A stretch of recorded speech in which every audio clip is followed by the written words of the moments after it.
I'm Phyllis. I live in my van.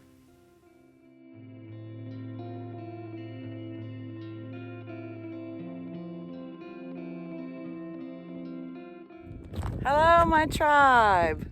Well, if you're thinking about becoming a nomad and possibly living in a van, you probably watched lots of YouTube videos on van builds and beautiful places and planning what kind of rig you want to have, all the little details. But have you really thought about what it's day to day like living in a van?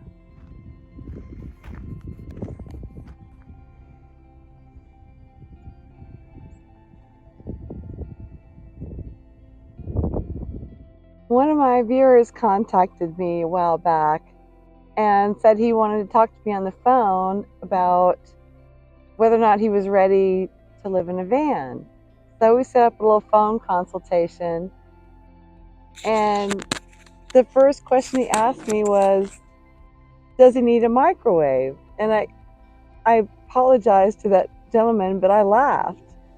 Because if that's what you're thinking about, that kind of detail, I don't think you're really thinking about the right things. He kind of lost the forest for the trees, and it's easy to do. And of course, you're thinking about what kind of rig you want to get, how much stuff you can bring, and all those details. But the fact that his first question was about whether or not he needed a microwave really made me think about talking to y'all about this today. There are lots of great channels out there for nomads and van lifers, but you really have to be careful how you judge each channel and the information that they give you. There's lots of really great people out there showing their real lives, but a lot of them, especially the pretty ones, the pretty girls in their bikinis, and they're sitting in the back of their van and there's a beach in the background, or they're in front of a beautiful mountain, which I am right now in front of a beautiful mountain. And that's every day of their life, and that's not real. So I want you to really consider who you trust for real information about real van life.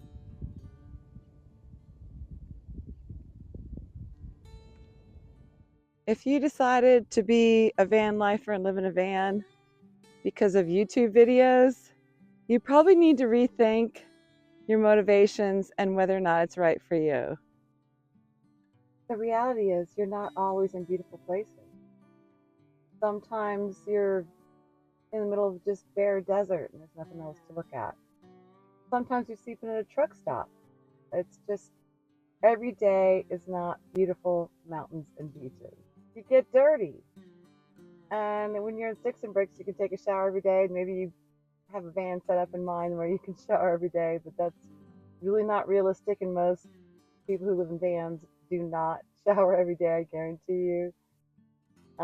So, your fingernails get dirty. I used to have beautiful long fingernails, and now this is long to me because they break. Because I live outside.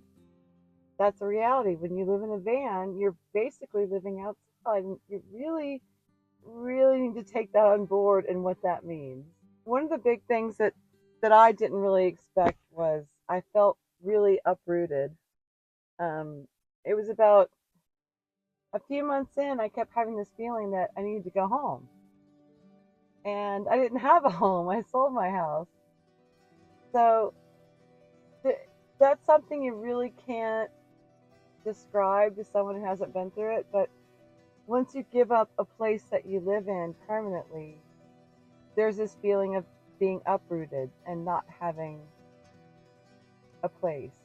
And I guess you'll just have to figure that one out for yourself. Another thing is having a permanent address for your driver's license, because you don't have a house anymore, you don't have an apartment.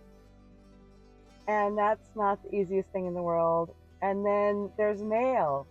You can set up a mail forwarder once you've got your fake address. But again, that's just another little hassle. Economics is another big factor people list when they talk about wanting to live in a van. And definitely it can be way cheaper, but you have to do it the right way. So if you're thinking that your life is going to magically get cheaper because you move into a van, it's not necessarily true. I'm very cheap. I live on a tight budget. I rarely go out to eat. I shop at Walmart. I cook for myself. I don't buy convenience foods. So I live very, very cheaply. So if and I very rarely pay for camping. So if you're looking at this as a cheap way of life, you have to look at those things. You have to plan on not staying in RV parks or even state campgrounds and cooking your own food and buying a big bag of rice and some dried meat and making it work. If you're not willing to do those kind of a thing, then unless you're independently wealthy, it's not going to be cheap for you. So that's really something to keep in mind. Have you thought about your toilet? Are you going to get like a compost toilet? Or are you going to do like me? I poop in a bucket and I pee in a bottle. Those are definitely things to think about when you think about living in a van. A van's not a big RV. We don't have a lot of space. I don't have tanks, so that's really something to consider, whether or not you could pee in a bottle and poop in a bucket. I can do it though, so you probably can. Can you really live in a small space? I live in a ProMaster 2500 short wheelbase, and I think it's about 19 feet long. And y'all, it's small.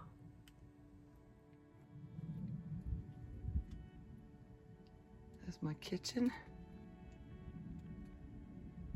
my bed. I gotta get in the doorway. Get back. My little sofa. There's storage up there. Oh, there's Mini-Me. And my little swivel seat.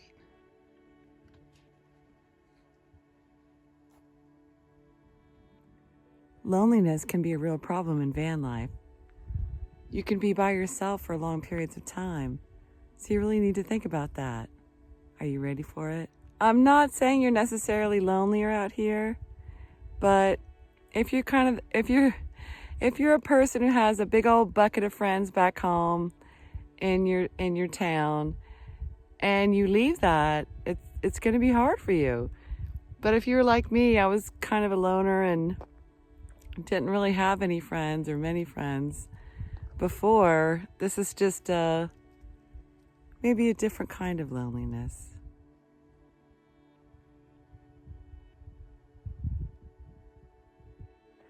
I want you to think about what kind of person you are. Can you rely on yourself? You have to rely on yourself when you're on the road. If you're used to someone else taking care of you, maybe a husband or just relying on friends or AAA or whatever, you really need to consider whether or not you're willing to just take care of yourself.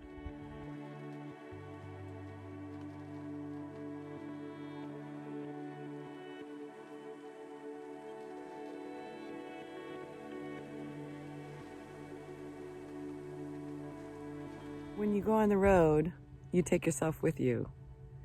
Van life won't cure you. You are who you are, even out here.